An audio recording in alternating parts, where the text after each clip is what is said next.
بسم اللہ الرحمن الرحیم۔ یا نبی سلام علیکہ، یا رسول سلام علیکہ۔ بسم اللہ الرحمن الرحیم۔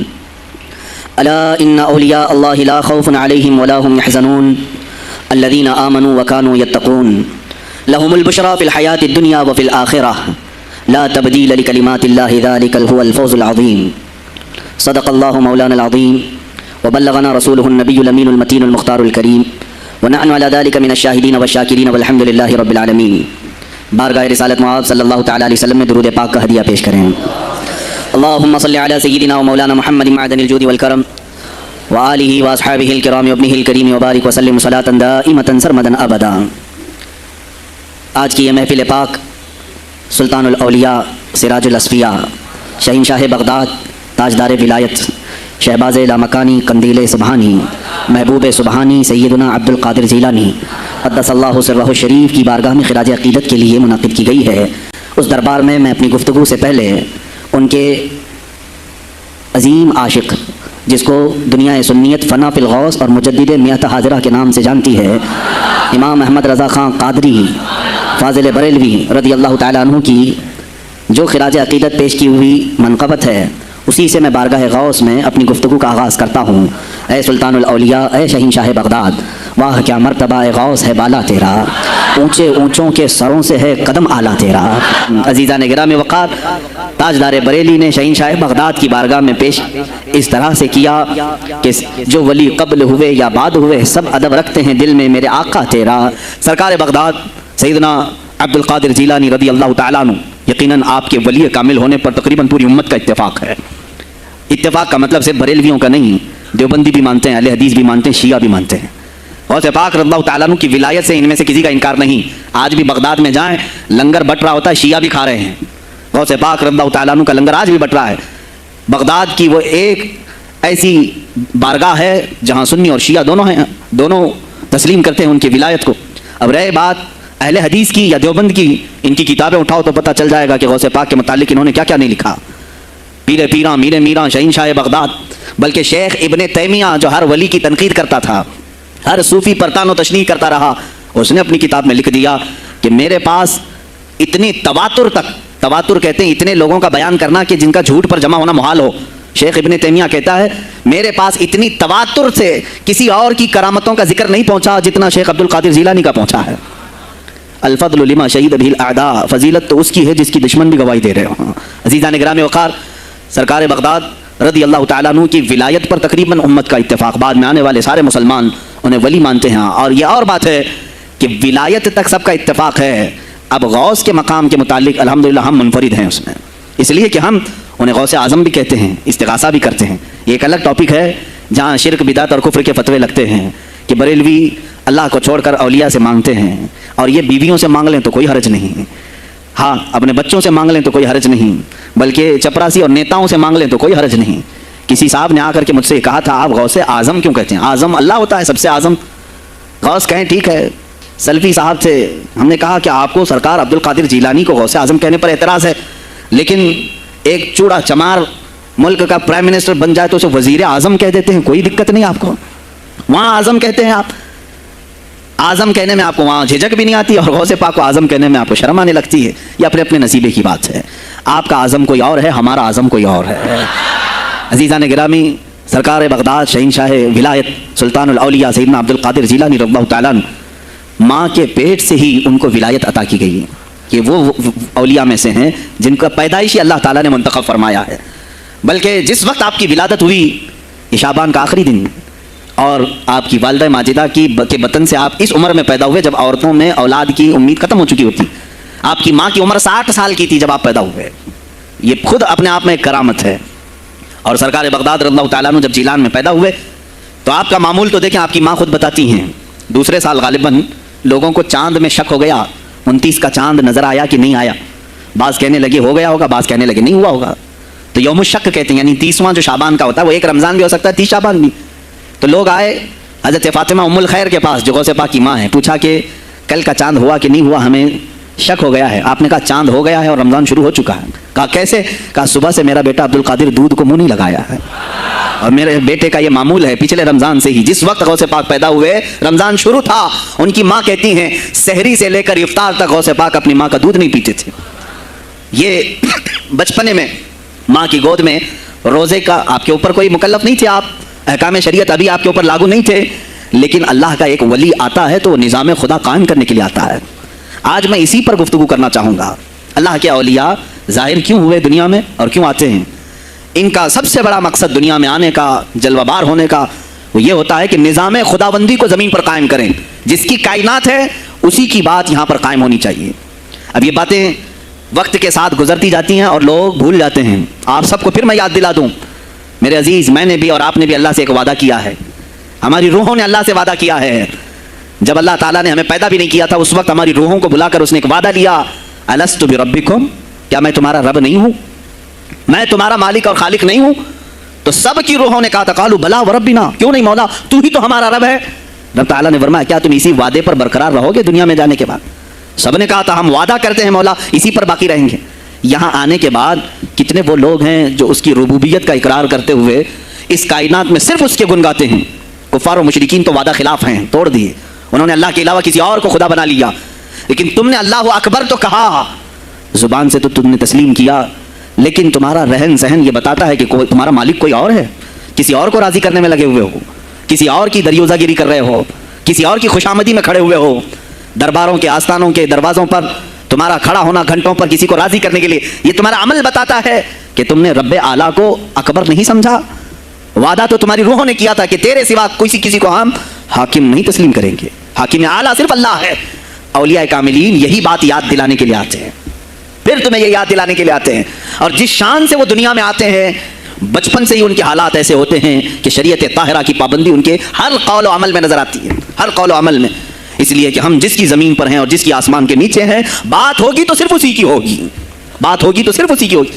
مجھے ایک بات یاد آتی ہے، سرکار مفتی اعظم ہند رحمۃ اللہ تعالیٰ علیہ، آپ کے سامنے کوئی صاحب تقریر کر رہے تھے، یہ زمین سب کی ہے، ان کی بھی ہے، ان کی بھی ہے، ان کی بھی ہے۔ آپ نے کہا چپ رہو، زمین اللہ کی ہے اور صرف اللہ کا نام ہو۔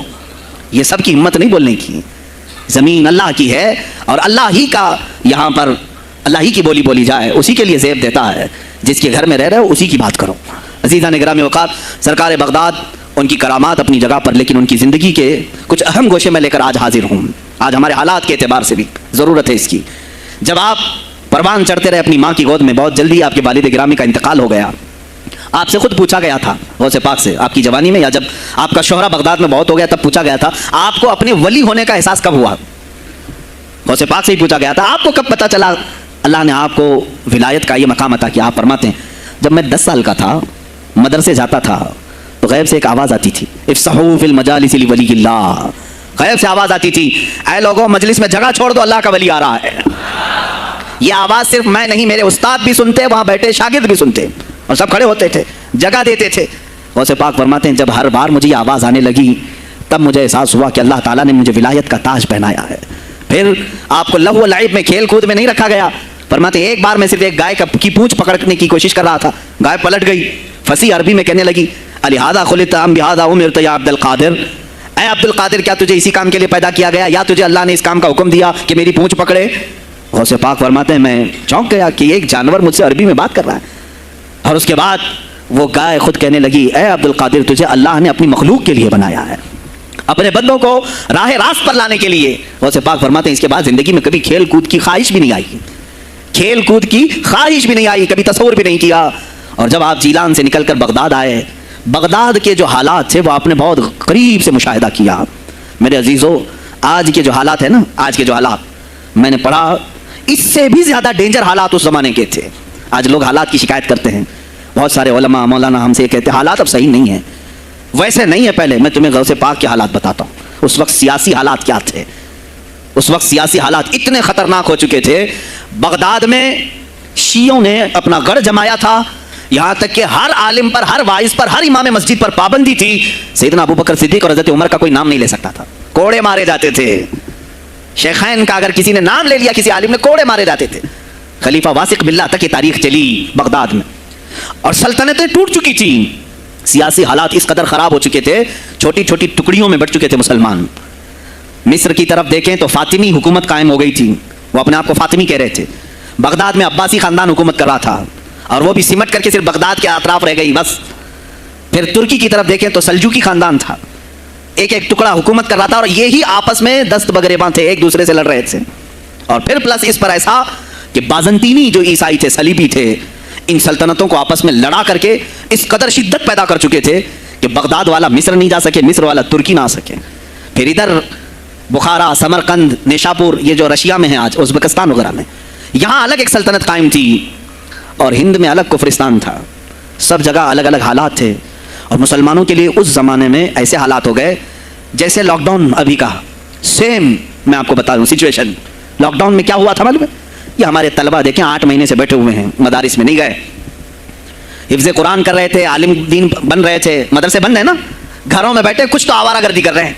اسی طرح کالج کے بچے بھی, اسکول کے بچے بھی, سب چھوٹے ہوئے ہیں لاک ڈاؤن کی وجہ سے. سیم یہی سچویشن اس زمانے میں ہوئی. بغداد علمی مرکز تھا, کوفہ اور بصرہ علم کے مرکز تھے. آپسی رنجشوں کی وجہ سے بادشاہوں کی طلبہ ایک جگہ سے دوسری جگہ کا سفر نہیں کر سکتے تھے.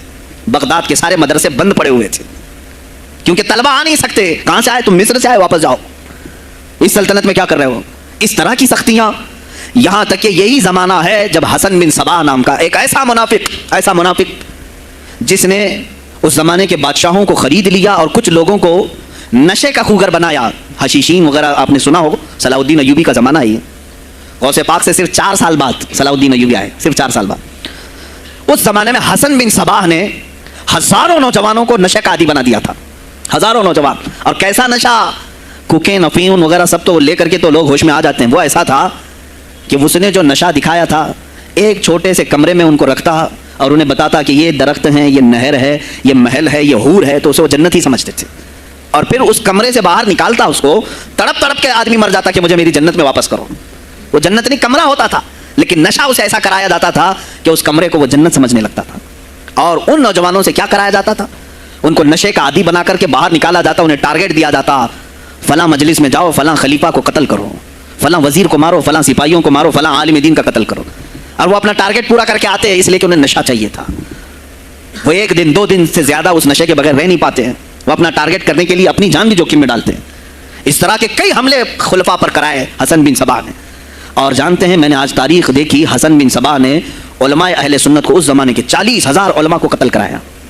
یہ وہ زمانہ تھا جب بغداد کا حال یہ تھا کہ نشہ زیادہ ہو چکا تھا, علم دین کے مراکز بند ہو رہے تھے, اور علماء بولنے میں ہچکچا رہے تھے, ڈر رہے تھے, اور سلطنتیں آپس میں ایک دوسرے سے ٹکرا رہی تھیں. جو خلیفہ بیٹھتا وہ نہایت ہی عیاش قسم کا خلیفہ آتا تھا. اکثر خلیفہ عیاش آئے, ان کے حریم میں, ان کے حرم خانے میں, یعنی ان کے محل میں 40 عورتیں ہوا کرتی تھیں جن کے ساتھ وہ وطی کرتے, جمع کرتے.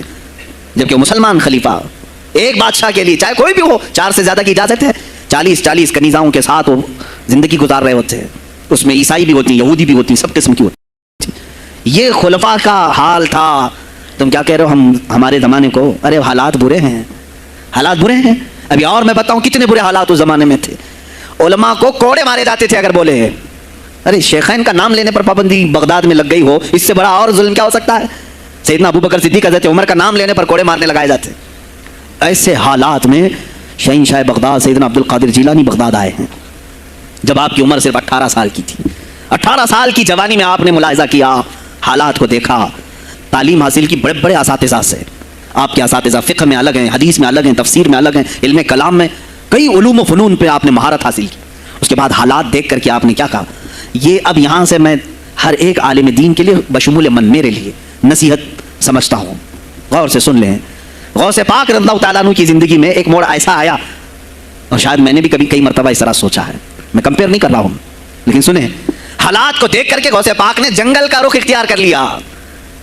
کیا لینا دینا ہے اس دنیا سے؟ اور آپ خود, میرا ارادہ ہوا جنگل میں ایسی جگہ رہوں کہ نہ مجھے مخلوق دیکھے اور نہ میں مخلوق کو دیکھوں, عبادت میں ایسے مصروف ہو جاؤں. جنگلوں میں آپ عبادت کرتے رہے, لیکن فرماتے ہیں مجھے غیب سے آواز آئی اللہ رب العزت کی طرف سے, کہا اے بندے قادر, آپ کا نام ہی عبد القادر ہے, اے قادر کے بندے, تجھے اللہ نے جنگلوں کے لیے نہیں بنایا, امت مصطفیٰ کی رہنمائی کر, خلق خدا تجھ سے نفع حاصل کرے, واپس آ جا. غوث پاک فرماتے ہیں میرا ارادہ تو تھا کہ میں اپنی زندگی اللہ کی یاد میں فنا کر دوں, لیکن میں شہر صرف اس لیے واپس آیا کہ جنگل میں صرف میری اصلاح ہو سکتی ہے, شہر میں پوری امت کی اصلاح ہو سکتی ہے. علماء کے لیے یہی آج نصیحت ہے تم چاہے تو گدی نشین بن جاؤ, سجادہ نشین بن جاؤ, جھولی نشین بن جاؤ, جنگل نشین بن جاؤ, ہو سکتا ہے تمہارے اپنے فائدے کے لیے تم سوچ سکتے ہو. میں نے ابھی یہ کہا, میرے دل میں ارادہ تھا کہ گوشہ نشین ہو کر کے اپنی عبادت کریں, اپنی آخرت کی فکر کریں. نہیں, علماء کو اللہ تعالیٰ نے علم عطا کیا ہے امت مصطفیٰ کی رہنمائی کے لیے, یہ امانت ہے, چاہیں تو بھی چھپ نہ سکیں. عزیزان گرامی وقار, غوث پاک رضی اللہ تعالیٰ عنہ واپس بغداد آئے. اچھا, وہ اتنی عبادتوں کے عرصے میں جانتے ہیں کہاں کہاں کا سفر نہیں کیا انہوں نے؟ جنگلوں کا سفر, صحراؤں کا سفر, بیابانوں کا سفر, یہاں تک کہ سری لنکا کی سرزمین تک پہنچے, ملتان تک آئے. یہ تاریخ کی کتابیں بتاتی ہیں آپ نے پیدل یہ سارے سفر کیے. پھر واپس اسی بغداد آئے جہاں کے حالات بڑے ہی کشیدہ تھے, اور خلفائے وقت کے خلاف زبان کھولنا یہ آگ سے کھیلنے کے برابر تھا, آگ سے کھیلنے کے برابر تھا. اور سب سے بڑا مسئلہ تو غوث پاک کے لیے یہ تھا کہ آپ بغداد کے نہیں تھے, عراق کے نہیں تھے, آپ جیلان سے آئے تھے. جیلان ایران میں ہے.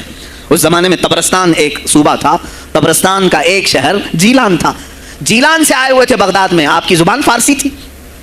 فارسی زبان کا ایک طالب علم بغداد میں آیا ہے, اور بغداد پورا عربیوں کا ہے, فصیح عربی بولنے والے لوگ, اور نہایت ہی عیاشی میں پڑے ان کی اصلاح کیسے کریں. دل میں بار بار یہ احساس ہوتا. غوث پاک فرماتے میری زبان فارسی تھی اور ان کی زبان عربی ہے, میں ان سے خطاب کیسے کروں, ان کو اصلاح کے راستے پر کیسے لاؤں. بار بار سوچتے تھے, لیکن دل میں ایک درد ہوتا تھا کہ امت مصطفیٰ کو اس حال میں نہیں چھوڑنا چاہتا. ایک دن ایک مسجد میں غمگین حالت میں سوئے. ظہر کا وقت تھا, نماز پڑھ کر کے آپ آرام کر رہے ہیں, اور جیسی آنکھ بند ہوئی سرور کائنات صلی اللہ علیہ وسلم تشریف لائے. پوچھا عبد القادر کیوں غمگین ہے میرے بیٹے؟ کہا کہ یا رسول اللہ صلی اللہ علیہ وسلم زبان میری اجمی ہے, فارسی, میں عربیوں کے بیچ بیٹھا ہوں, اصلاح کرنے کی کوشش کرتا ہوں, لیکن مجھے یہ اجمی سمجھیں گے. اللہ کے نبی صلی اللہ علیہ وسلم نے فرمایا تو اپنا منہ کھول. آپ نے منہ کھولا, حضور پاک نے اپنا لعاب پاک ڈالا, دوسری بار ڈالا, تیسری بار ڈالا, چوتھی بار ڈالا, پانچویں, چھٹی, 7 مرتبہ حضور پاک نے اپنا لعاب پاک دیا, اور کہا عبد القادر اب اٹھ اور بیان کر. فرماتے ہیں خواب میں نے حضور اکرم صلی اللہ علیہ وسلم کا لعاب پاک لیا. تھوڑی ہی دیر گزری تھی, میرے خواب میں ہی میرے جد کریم مولا کائنات علی مرتضیٰ تشریف لایا. کہا پھر وہی سوال کیا عبد القادر کیوں نہیں بیان کرتے؟ کہا میں فارسی النسل, فارسی ہوں اور عربیوں کے بیچ میں ہوں. انہوں نے کہا تو اپنا منہ کھول. باب العلم, باب مدینۃ العلم, علی کرم اللہ وجہہ الکریم اپنا لعاب پاک ڈالتے ہیں.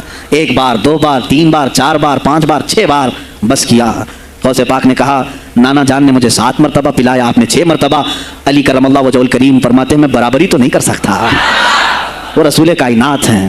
عزیزان گرامی وقار, غوث پاک فرماتے ہیں پھر میری آنکھ کھلی, اور اسی جامع مسجد میں جب میں کھڑا ہوا اور خطاب کے لیے لوگوں کو پکارا تو دیکھا ادھر سے بھی مخلوق آ رہی ہے, ادھر سے بھی آ رہی ہے, سامنے سے بھی آ رہی ہے. مجمع اتنا کثیر کہ تل دھرنے کی جگہ مسجد میں نہیں تھی. اور جب آپ کا خطاب ختم ہونے کو تھا لوگ اپنے کپڑے پھاڑنے لگے اور بے ہوش ہونے لگے. اتنی تیر بہدف کلمات تھے کہ سیدھے سینے میں پیوست ہو جاتے, دلوں میں اتر جاتے. اس کے بعد وہی دن تھا سیدنا عبد القادر جیلانی کو لوگوں نے ہاتھوں ہاتھ اٹھایا. بغداد میں شہرہ ہو گیا کہ کوئی ایک اجمی آیا ہے اور عربیوں پر فوقیت لے گیا ہے. سارے عربی اس کے سامنے دنگ رہ گئے ہیں, کوئی عربی اس کی فصاحت کو نہیں پہنچ پاتا ہے. کئی لوگ امتحان کے لیے بھی آئے.